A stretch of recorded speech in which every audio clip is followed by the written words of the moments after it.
The attendee numbers keep going up to start. Thank you.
Recording in progress.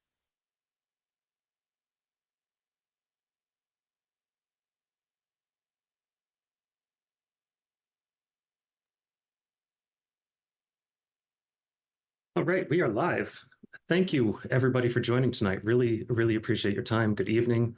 I'm Jeff Rowland. I'm chair of the Hopkinton Sustainable Green Committee. With me tonight, I have other representatives from our committee, as well as from Massachusetts Department of Energy Resources, PSD Consulting, and I want to thank HCAM for taking us live to the web. So what we're talking about tonight is the Specialized Energy Code, which Hopkinton is introducing for annual town meeting. Tonight, I expect we'll have residents, members of other committees, builders in town, folks from out of town as well. I know I joined some other towns' webinars to learn as well, and I'd like to thank my family for watching from downstairs. All right, during this presentation, your questions are encouraged. Next slide, please. Yeah. So please use the Q&A feature throughout, and once we get through the presentations, we'll work through those as we try to get through the talk, but we'll leave reserved time at the end for any Q&A. Anything we can't answer via the chat in Zoom, go ahead and raise your hand, and we'll get to those at the end as well. Thank you. All right, so we're talking about the Specialized Energy Code. What is that? It builds on the current stretch code that we have in Massachusetts, which builds on Massachusetts base code. The base code is a set of minimum standards that a small proportion of the state still uses, but the vast majority of the state upgraded to the stretch code in 2010 and beyond. But last year, this new green amendment to the stretch code became available, called the Specialized Code. It prepares new buildings for net zero carbon emissions. And just within the first year, already 26% of the Massachusetts population, and growing, is under the Specialized Code. If Hopkinton is to adopt it at our annual town meeting on May 6th, then it would go into effect for us in January 2025. So let's look at the timeline a little bit more. Hopkinton adopted the stretch code in 2010, and in January, as I mentioned, January of last year, the Specialized Code became available. Now in November at Hopkinton's special town meeting, we brought the Specialized Code up, and it didn't pass. We don't think we did a good enough job explaining the benefits of the Specialized Code. We perhaps spent too much time on the why we need it rather than the what, the specifics of what was changing. So here we're trying to address that tonight, and with some other meetings we have going. And then in May, we've got our town meeting, and it would go into effect in January 2025. So if you are to attend town meeting, this is the text you'll see in the warrant and motions documents. I won't read the entire blurb at the moment, but basically it would be adopting two appendices to the building code that would go into effect again in January 2025. So we spent too much time on this in town meeting in November, but I'll spend a few more minutes on it here. Why are we doing this? Our climate is changing. We can all feel it, right? We're coming out of the warmest winter we've had on record here in Massachusetts. Now the cold data is compelling. We have data that shows that the number of cold days is dropping, but I think this chart on the right is more visceral for me. Anyways, this shows the projected number of days above 90 degrees in Hopkinton. This data is specific to Hopkinton over the course of the rest of this century. So if you can see that by the end of the century, our descendants are expected to have more than 2 months of days above 90 degrees throughout the year, which is pretty shocking when you look at the weather that we have now. So while emissions are a global problem that needs to be addressed, we need to do our part within Hopkinton. And our part includes our emissions from buildings. About 50% of Hopkinton's emissions come from our buildings, especially from the heating of our air, heating and cooling of our air and our water. And so achieving net zero carbon emissions is going to require us to reduce our building emissions. So in Hopkinton, the home heating trends, please. In Hopkinton, our what are called Scope 1 emissions are going the wrong direction. Those are the emissions directly from the fossil fuels that we're burning ourselves. So you can see here that over the course of the last few years, the usage of gas for home heating has grown significantly, while other sources such as oil and electricity have remained fairly stagnant. So new homes are still being predominantly built with gas, while heat pumps are available with financial incentives that can be used instead. But for this trend of the emissions to change, we really need to adopt a building code change that's going to take us in the direction we need for our emissions. So now I'm going to hand off to Nicole Simpson to give a brief overview of that for Hopkinton. Okay, thanks, Jeff. I'm going to give a little bit of background on the specialized code. There's going to be a lot more time spent on that from our experts later in the presentation, but just to give some context so the next few slides make sense. The specialized code is specifically related to new construction. It does not apply to renovations and additions. Those fall under the stretch code that we have today. The biggest differences to highlight are with pre-wiring. So if there is fossil fuels used in the building, to make sure to have the wiring in place to cover future electrification needs. So that's air and water heating, cooking, and clothing drying, to have that wiring in place. The other key thing is solar. So if there's fossil fuels in that new construction, there would need to be some amount of solar on site, typically on the rooftop, but that's not required. There's other details related to homes over 4,000 square feet that have additional criteria of being certified zero energy, that would be solar to offset the energy usage. And then for large multifamily buildings, over 12,000 square feet, to be built per the passive house pathway. So more details related to that later, but just to give some context of what we're talking about with the specialized code. Likewise, with this slide, I'm not going to get into all of these details. We could always refer back to it if needed, of all of these different pathways for compliance. The one part that I did want to highlight is looking back at what is typically built in Hopkinton. What construction have we seen? We looked at the data of buildings over the past 15 years, and 91% of those buildings would fall into the category of homes less than 4,000 square feet. 6% would be homes greater than 4,000 square feet. A very small percentage of buildings, 0.2%, are in the category of multifamily housing that are buildings greater than 12,000 square feet. So that actually works out to, there were 3 buildings like that built in the past 15 years in Hopkinton. And then about 3% of construction was for commercial buildings. So past history doesn't necessarily infer what it will be in the future, but it gives you some idea of what is typically built. One specific topic that has come up in questions that we wanted to address on the specific to Hopkinton category of topics here. We know we're promoting commercial development in Hopkinton, and one area that we pride ourselves in is biotech. We recently were classified as platinum status, which is the highest status for biotech ready, this bio ready uh, classification. So there have been some questions of the specialized code, will that have an impact on us being bio ready platinum? Well, looking at the data, some good news. There are 9 municipalities that both have adopted the specialized code and are platinum status for bio ready. So moving forward with the specialized code won't have any impact on our status. And you can even see communities on here like Lexington, Newton, Norwood that you can compare with Hopkinton.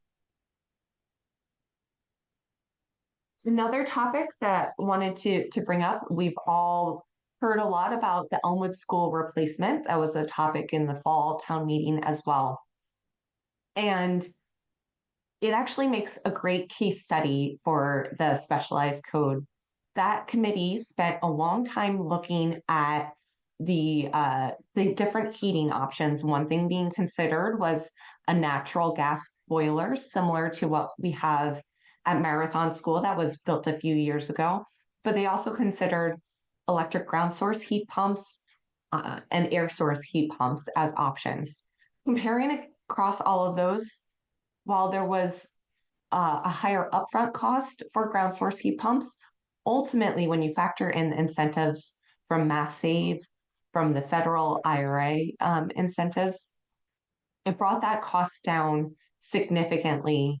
And then additionally, looking at the operational cost over time, it was a clear winner to go with ground source heat pumps. And that's the decision made by the Elmwood School Replacement Committee and what they're going forward with the design.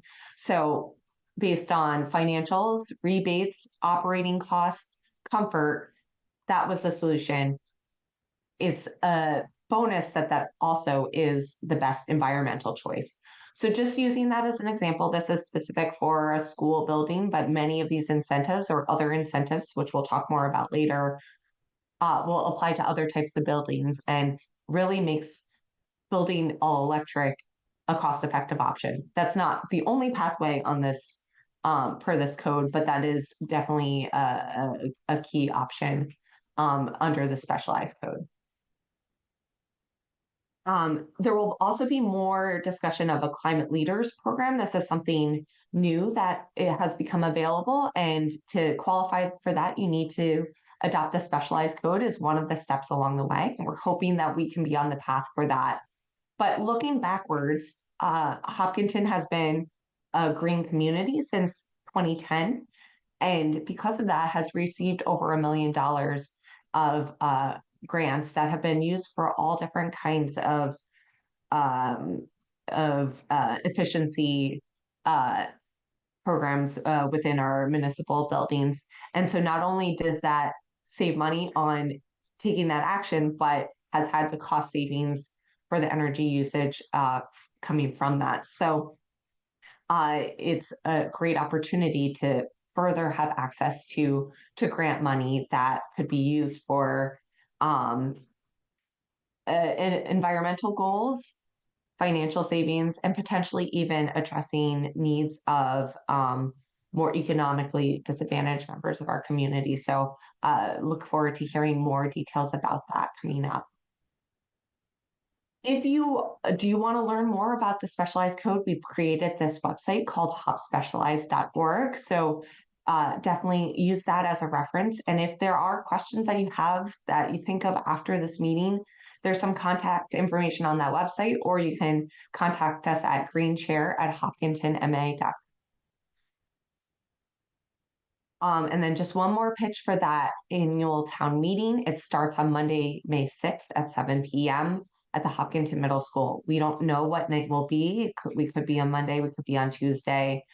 We'll see as that progresses where this article falls, but many important topics there. So I really encourage participation in the town meeting. And with that, I'll hand it off to our speakers tonight. We have Kelly Brown, a regional coordinator for the Massachusetts Department of Energy Resources and also the Green Communities Program. And then we have Michael Rossi, who is an energy code specialist with PSD Consulting. So they're both here to give additional information related to the specialized code. So I'll hand it off to Kelly. Do you have some slides to share? Yes, I do. I think you have to, okay, great. Thank you for stop sharing. Right.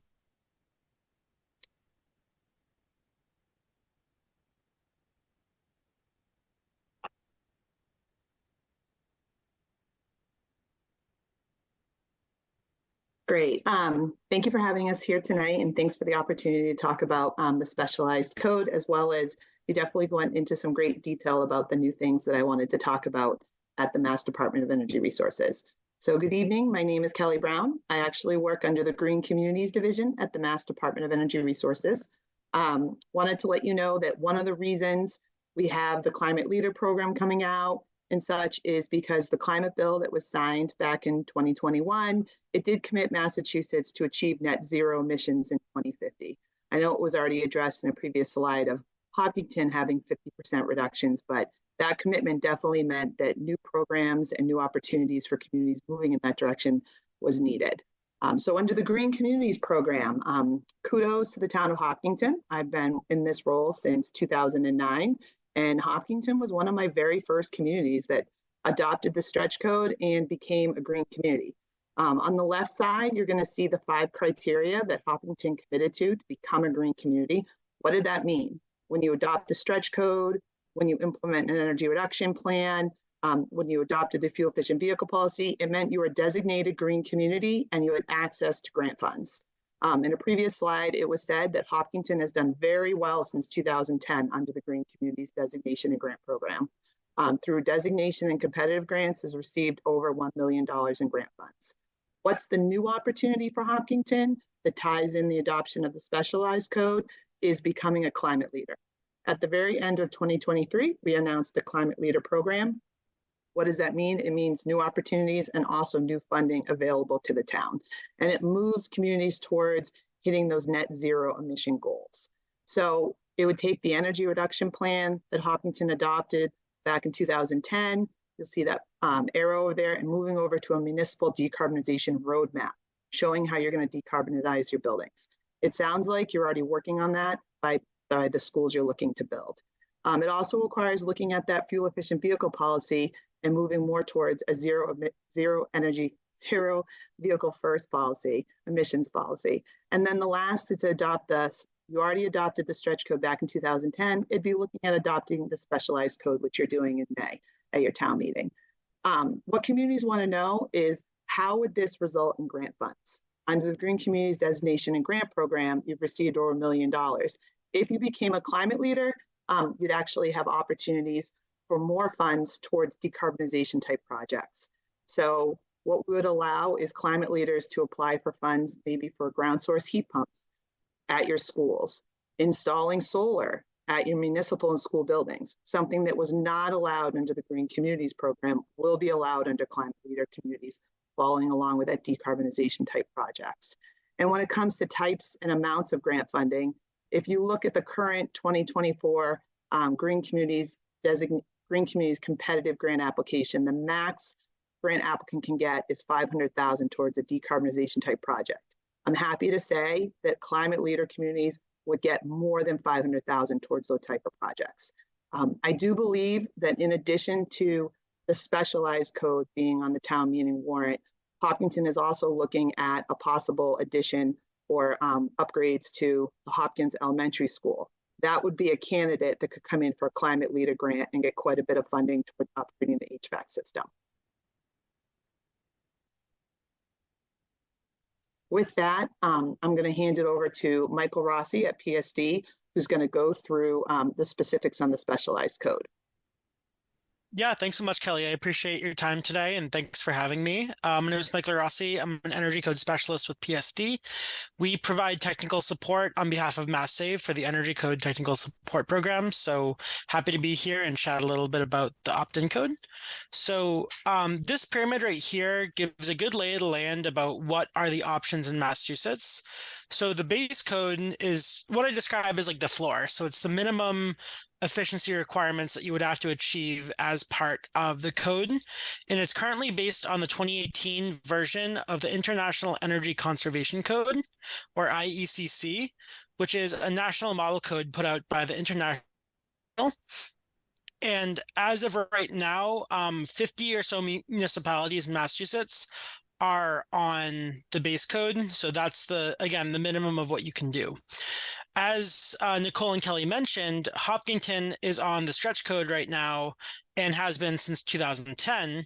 And it's in that one, and the stretch code is actually based on the 2021 version of the International Energy Conservation Code, along with some specific amendments to Massachusetts.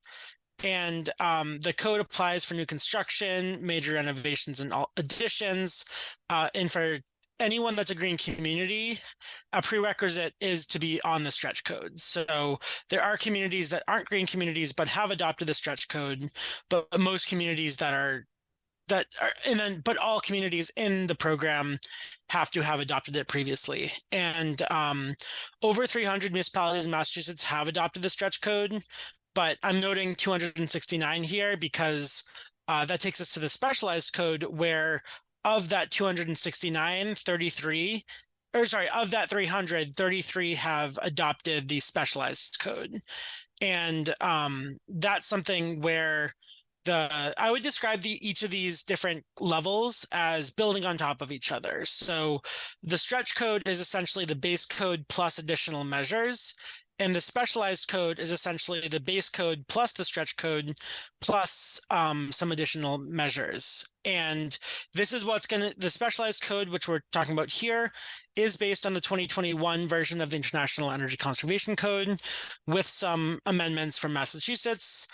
And it only applies to new construction, and 33 municipalities have followed it. And that's what's going to be available for adoption for you guys at town meeting coming up. So next slide, please.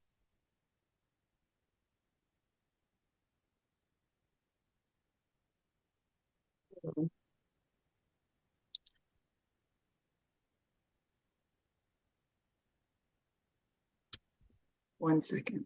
There we go. Great. Thanks, Kelly. So this is a map of the sort of the lay of the land in Massachusetts of what communities have adopted different versions of the code. So those communities in that whitish tan color are on the base code. All those in the light blue color are on the stretch code.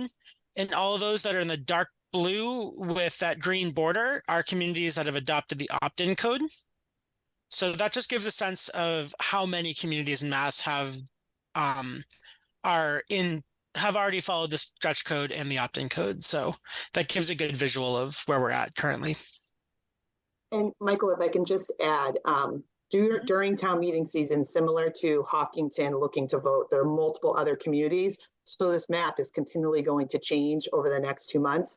And just adding, last night, we actually had a town that voted. So West Tisbury will now be coming onto the map shortly. So now we're up to 34 communities that have adopted the specialized code. So this will definitely be something that you'll see being updated, could be weekly. There are multiple votes in the area of Hopkinton that are happening in May. Yep, thanks so much.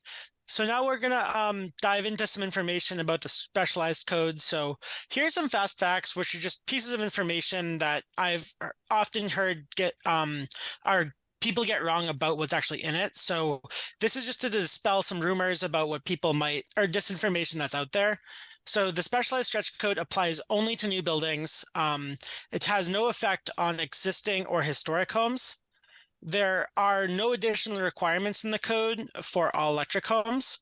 So if you're following the stretch code and you are all electric, you have nothing else to do as part of the specialized code. The requirements only apply to those mixed fuel buildings. And the specialized code does retain choice to build with natural gas. And that means that you can still use gas appliances. They just have to be prepared to go all electric sometime in the future. And they are cheaper to build. So the opt-in or specialized code is cheaper to build and operate an electric house versus the base code. And that's because when you think about equipment that you'd be installing, if you're going all electric, you'd be using one system of a heat pump, whereas for a mixed fuel home, you typically have two systems between like a central AC and a furnace. So you'd only have to pay for one piece of equipment instead of two. And the big thing about it is it's forward thinking and future proofing to make all of our new buildings as efficient as possible, and does save future homeowners money if they want to convert their home to all electric, because they don't have to pay for the upfront cost associated with retrofits that could be significant, when if you do it initially during this construction process, you're not going to have to open up walls or do things like that that could possibly add costs, and it's cheaper to do upfront than later. The electric vehicle requirements in the code have no change from the stretch code, so there's no changes to that in this specialized code. And there are opportunities for funding for municipalities and schools that Kelly talked about with the Climate Leaders program. And yeah, so that's what we have right now. Next slide, please. So great. So I'm going to talk a little bit about the Home Energy Rating System, or HERS Index, which is actually a key component of the stretch code. So the HERS Home Energy Rating Index, or HERS rating, is a rating system put together by the Residential Energy Services Network, or ResNet. And the way I like to describe it is like a miles per gallon sticker for a car, but for a house. So the lower the score, the better and the more efficient the home is. And the baseline of comparison of a HERS 100 is equivalent to a new home that was constructed in 2006. An existing building that was built prior to that can range up to about 140 or so or higher. And in Massachusetts, new homes built in 2020 and 2021 have had an average HERS rating score of a 51. And a zero energy home is equivalent to a HERS 0 or better. So you can also have negative scores on top of that. But essentially, most new homes, it's essentially like a % better compared to that spec home of a new home constructed in 2006. So lower, the more efficient the design. And in Massachusetts, the HERS rating has been tied to the stretch code since the beginning, where in 2009, the requirement for the base code was a 75, and the stretch code was a 65. In 2023, the requirement went to a 55 for the base code, a 52 for the stretch code, and dropped down to a 42 for the opt-in code, or the specialized code. But I want to say that in July of 2024, the requirements for the stretch code in the HERS rating and the specialized code in the HERS rating are going to be equal. So essentially, if you're on the base code, the requirements are HERS 52, but the stretch code and the opt-in code are going to have the same requirements for buildings permitted after July 1st, 2024. Moving forward. So if you guys are looking to adopt this in January of 2025, you will already, as part of the stretch code, be required to achieve a HERS 42. All right, next slide, please. So yeah, so I'm going to lay out some of the requirements that are different between the different code provisions. So for an all-electric new home of any size, the requirements for the stretch code and the specialized code are the same. And what that is a HERS rating score of a 45 or a passive house certification.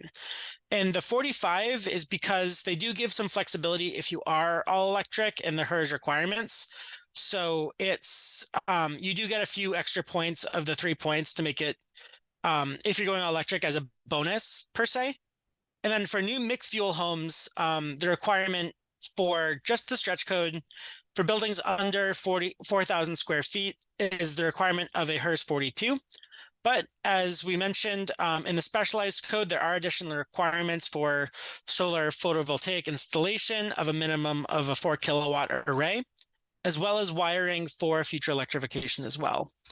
And then for mixed fuel homes over 4,000, the stretch code has the requirement of a HERS 42, but there's also a requirement for solar PV to be added, as well as wiring for electrification. And the amount of solar PV that you would need if it's over 4,000 square feet. Additionally, on the stretch code, if for any building, passive house is always an option that's available for the stretch code and the specialized code. But in the specialized code, you have to have an additional requirement, which is that wiring for future electrification. And as I said, that's for equipment like that's used for cooking, clothes drying, water heating, and space heating as well. So then when we look at home additions and alterations, the requirements are the same for both the stretch code and the specialized code. So there's no change there. And then for a historic or existing home, exemption if it would damage the historic fabric or function of the building. So historic or existing buildings, historic buildings can be exempt from the requirements if there's a concern that it might damage the historic nature of that building. All right, so we're going to talk a little bit here about the solar photovoltaic sizing. So if you are a mixed fuel building, solar is required, and you have to have a suitable solar roof zone of 300 square feet or greater. And it can be ground mounted as long as it's on site. So you don't have to put it on your roof. You can do it in the ground. And I want to reiterate here that if you're all electric, the solar requirement here is not required.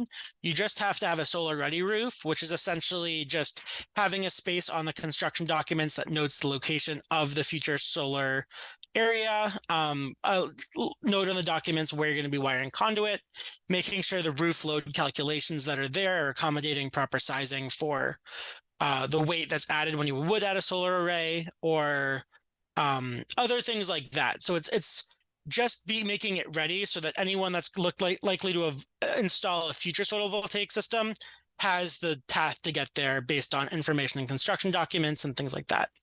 So to reiterate, all electric home, there isn't a requirement for solar. If you're going the passive house path to code compliance, solar is also not required. For mixed fuel buildings, if it's less than 4,000 square feet, there's a requirement for a 4 kilowatt solar array. And if it's a mixed fuel building over 4,000 square feet, you have to produce enough energy for the home to get to net zero. And that would be typically like 8+ kilowatts or so. And then other residential building that might be multifamily, the requirements would be 0.75 watts per square feet, which is the same requirement as commercial.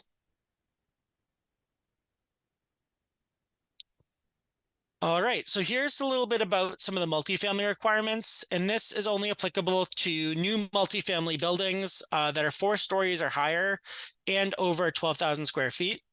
As Nicole mentioned, this is only about 0.2% of construction in Hopkinton, so I don't want to note it too much, but essentially for the stretch code, there's 3 paths to code compliance. There's the HERS 45, there's another system called thermal energy demand intensity, which is another commercial opportunity for compliance.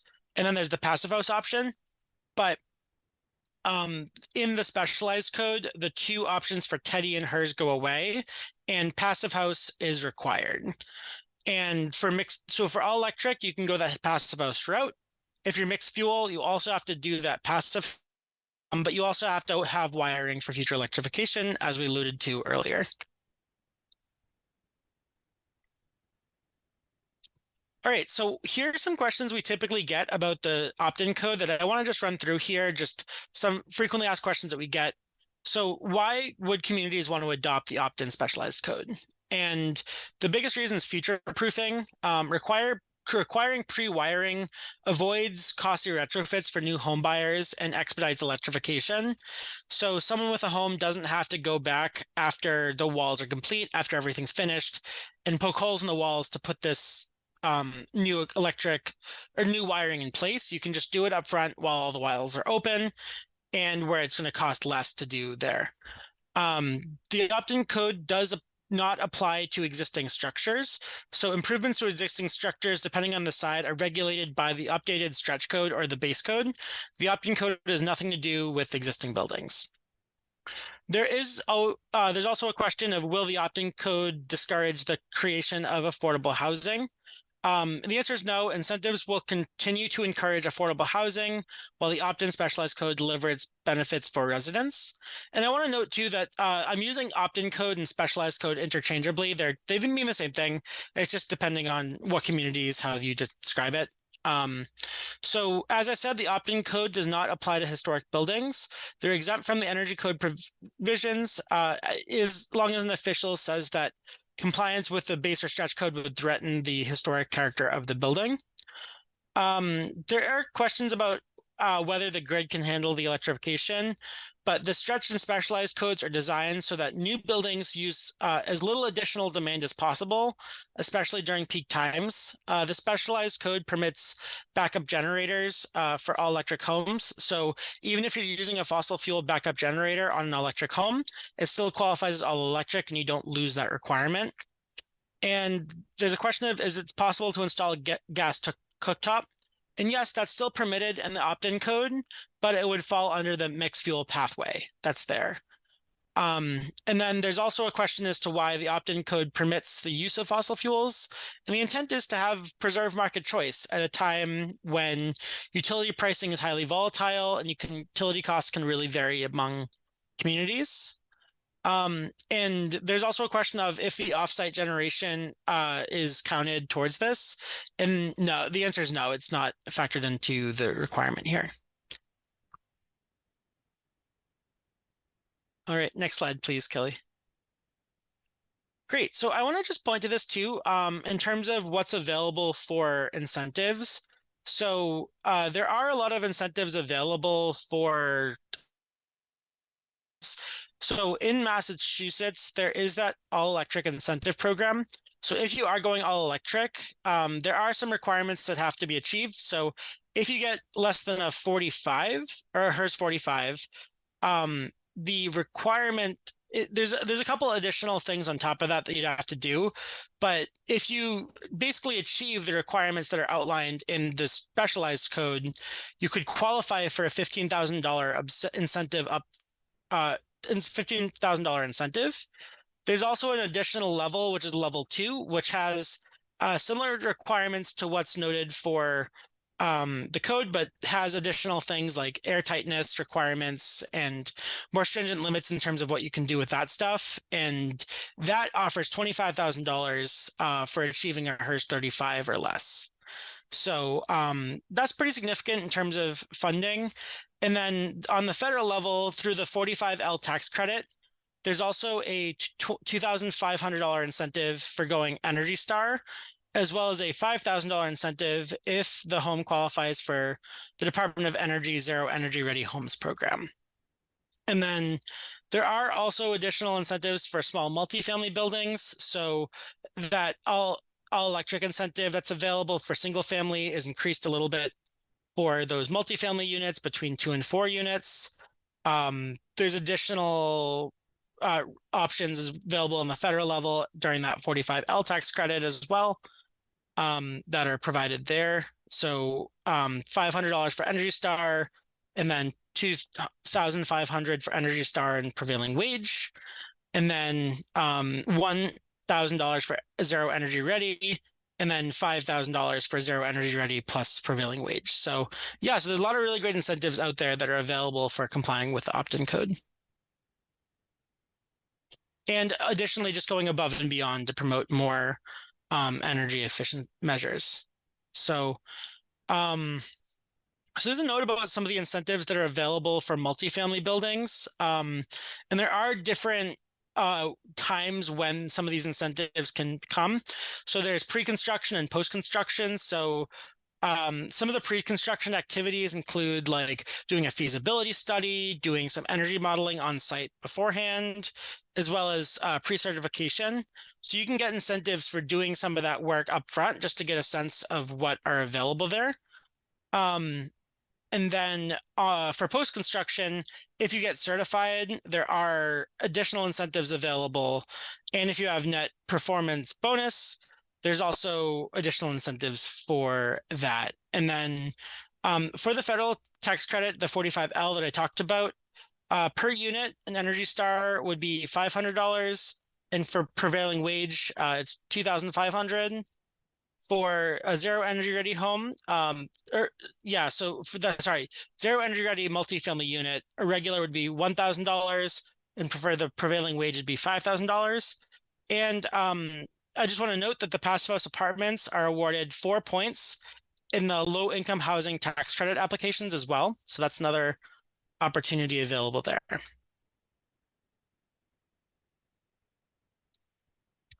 All right, so we have some slides for supplemental information, but I don't want to get to that in too much detail. One thing I want to note too is I talked a lot about Passive House, but didn't really dive into it a bit. Essentially what it is like a third-party certification program similar to the HERS index. But there's two different standards you can follow. There's Passive House Institute, which is a European standard, and FIAS, which is the United States standard that was formerly Passive House Institute United States. So it's a third-party certification, and there are additional requirements that go to that. So you'd hire a third-party verifier similar to a HERS rater site and do energy inspections to determine if it can meet the requirements of that program. And typically those are very highly efficient buildings that do go above and beyond the code requirements. All right, and with that, we'll open it back up for some questions.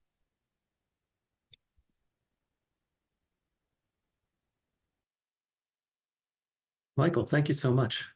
I think you did such a great job that there's no questions in the Q&A chat. But one question I've gotten a lot from developers ahead of time is they're still trying to process the changes to the stretch code that are still rolling out, through July of this year. What is the specialized code going to cost a developer on top of the changes to the stretch code? Could you summarize that? Yeah, Kelly, do you want to take this one?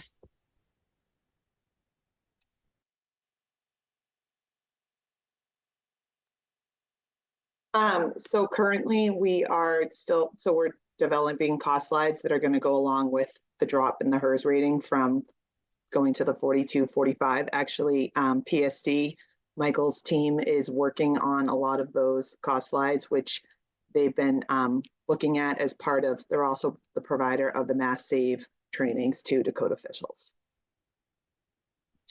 Yeah, and in the chat, I can also drop the link to the training, or to the, sorry, I don't know if I'm able to do that, but yeah, sorry, I don't know if I can leave it, but there is a link to the Energy Code training and technical support that I can share with Hopkinton that we can share externally to everyone after. So we're happy to share that link to anyone that's interested in it.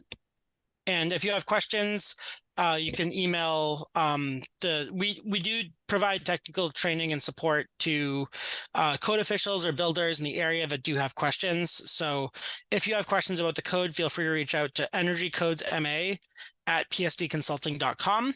And we also have a hotline as well that we can get you guys to. Thanks. I'll read out a question that just appeared in the Q&A. How is it that the stretch code and specialized code both will achieve the same HERS rating? How is the specialized code more beneficial given that? So because their HERS rating requirements are the same, what that means is that the all-electric path to code compliance isn't necessarily different than it would be under the stretch code. What it does is provide additional benefits for buildings that are going to be mixed fuel to provide any future homeowners with the opportunity to be able to use electric equipment. So for example, if someone's living there for 5 years but then moves out, the next homeowner that moves into that house will have the chance to already have that pre-wiring in place for future electrification, so that if they want to install different appliances that are all electric, they have the option to do so without that additional costs gained through a potentially expensive retrofit.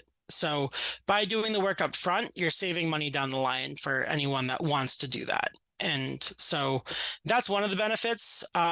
Additionally, it's something so that's the pre-wiring requirement there. And I think that's one of the biggest options with the code. And then additionally, there is that solar requirement as well, just for mixed fuel buildings. So I think part of it is to encourage all electric new construction. Great, thank you, Michael. Next question. Will this code eventually be mandated, and if so, when? I think this question is best directed to Kelly.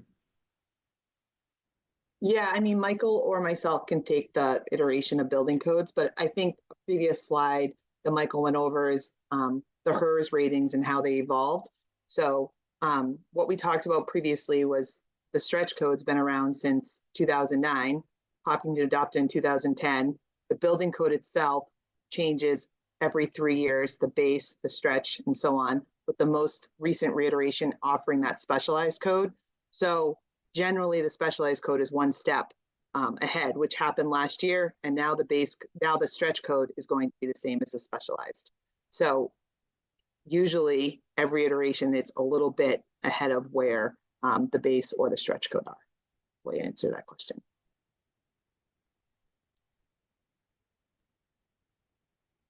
Thanks, Kelly. Next question. Can you go over the stretch and specialized code opt-in tax credits?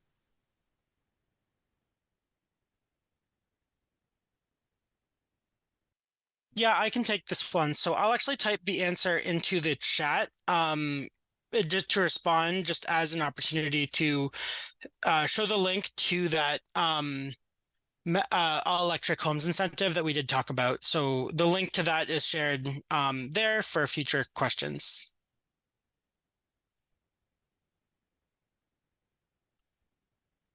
And that's the one we talked about through the Mass Save program. I can also provide details on the 45L tax credit if that would be interesting as well.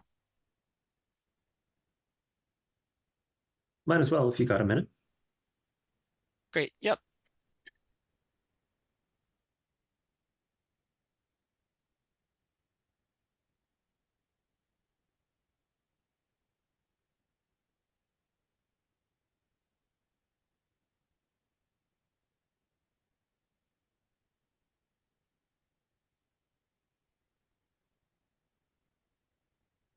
So yeah, so I will type this answer into the chat under that Massachusetts specific link that I sent.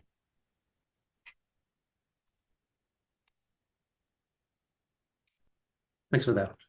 The next question is there any financial impact to citizens' taxes? So that I assume it means Hopkinton citizens to our property taxes.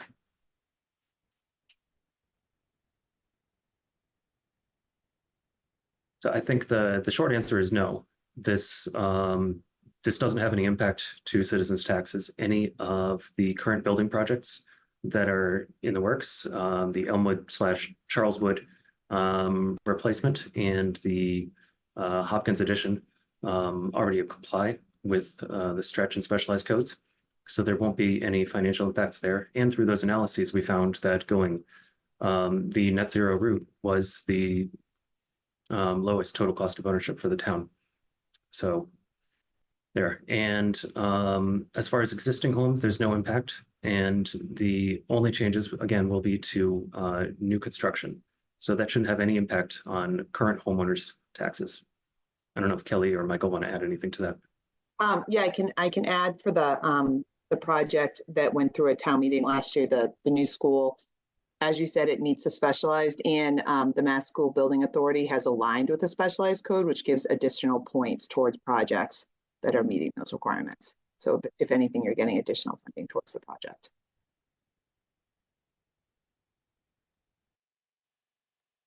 Thank you. I'll follow up with one more question I got via email. What does pre-wiring mean? Does that mean there need to be wires for mini splits in every room?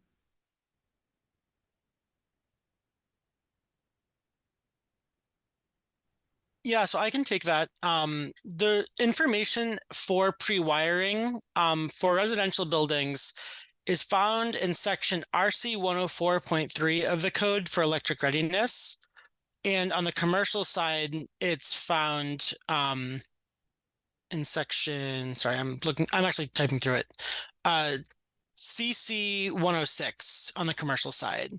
But the requirements are that for the building, so for space heating, the code says the building and each dwelling unit shall be provided with a designated exterior location in accordance with the following: natural drainage for condensate from cooling equipment operations or a condensate drain located within 3 feet, and a dedicated branch circuit in compliance with the International Residential Code, specific section there, based on heat pump space heating equipment size in accordance with section R403.7, and terminate within 3 feet of location with no obstructions.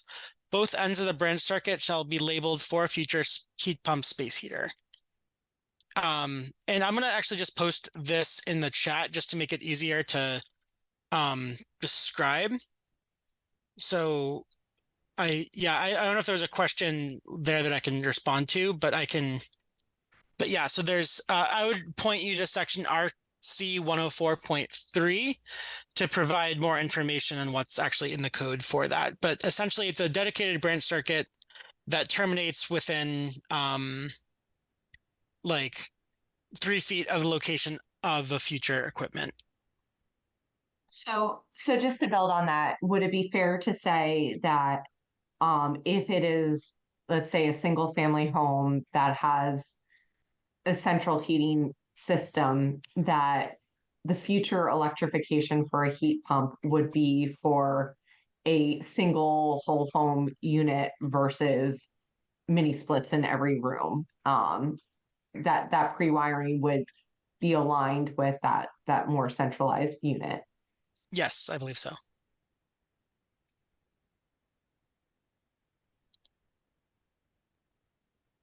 All right, our next question is, how will it change additions? There's no impact on additions for the specialized code. The stretch code does have impacts on additions, but the special, and that's what you're already following. That's already what the requirement is for Hopkinton. The specialized code has no additional impacts on additions.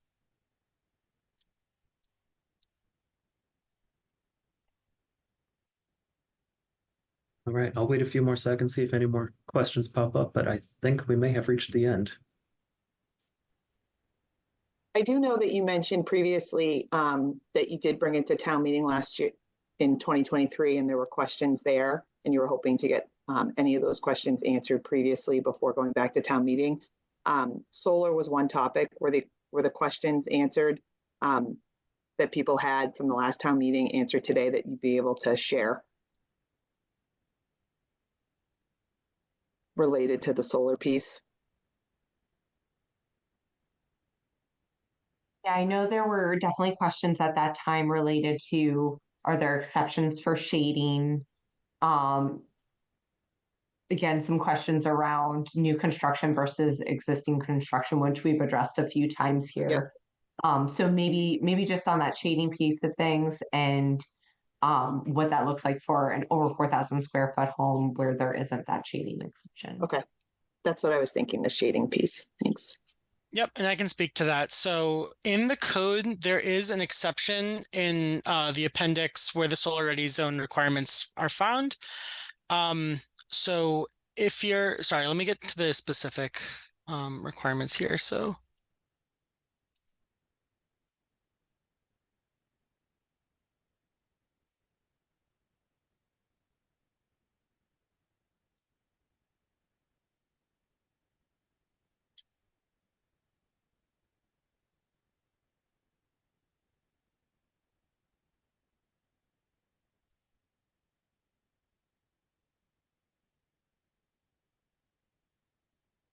So the exception to the requirements for solar ready roof zone, which are in section RC 105, there's an exception where if a building where all areas of the roof that would otherwise meet the requirements of the requirement are in full or partial shade for more than 70% of daily hours annually, it's exempt from the code requirements. So essentially what you have to do is show that, and this is something that the architect would take care of during the plan creation stage, where if the architect during the design phase can show in the plans that the building would be shaded for more than 70% of daylight hours annually, what they would do is make a note to the code official and say, this wouldn't qualify for these requirements because of that exception.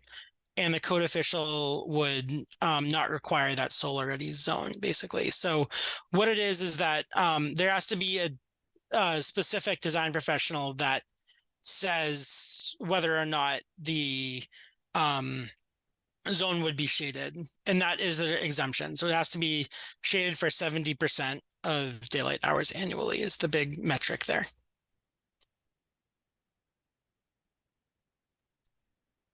Thanks so much for clarifying that. We had one more question pop in the Q&A, which is, what are the downsides of adopting the specialized code?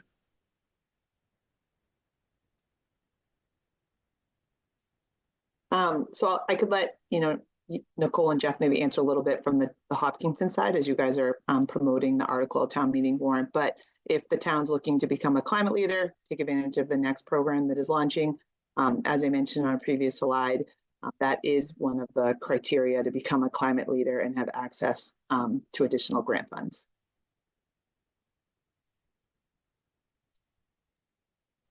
And as for the perspective of the Sustainable Green Committee, I would say the benefits are the potential to reduce emissions, and as Kelly mentioned, the Climate Leaders Program. There's been some pushback from developers in the community, as we saw in November. And I understand your pain. There's been a lot of changes to the building code in the past year. Most of those, though, are to the stretch code. I would say, having spent some time reading up on the specialized code, we're fairly confident that this is not going to change things significantly for builders.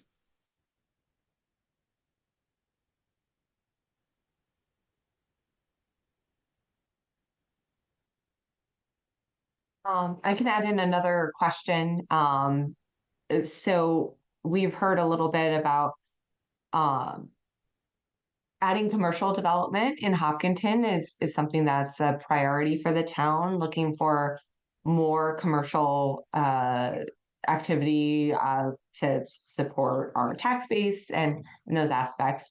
And so some questions around what does this look like for commercial development? I think we've covered some of that, but one area that might be helpful to address is just related to how this pre-wiring and electrical versus mixed fuel path is specific to the building needs and not necessarily, and not the processes that happen at that commercial building. So not manufacturing or any of those other types of processes. So maybe you guys can just affirm that and add any more detail around if there's anything to be aware of on commercial development.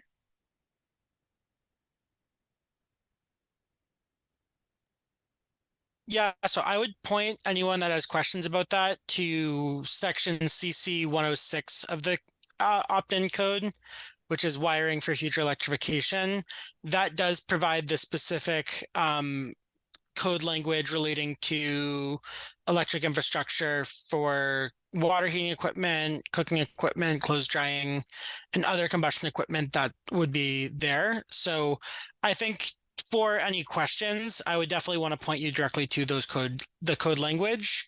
And for commercial buildings, the wiring for future electrification is found in section CC 106.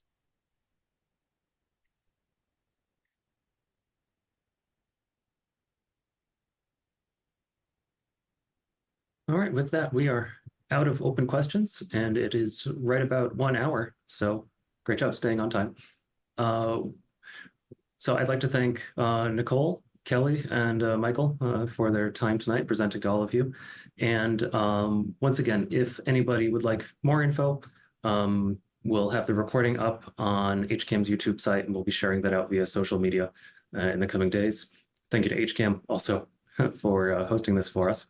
And we have the website hopspecialized.org if anybody would like to get the Hopkinton specific info.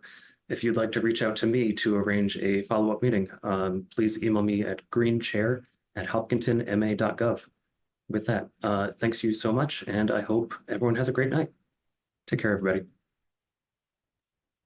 Good evening. Thank you all. Take care.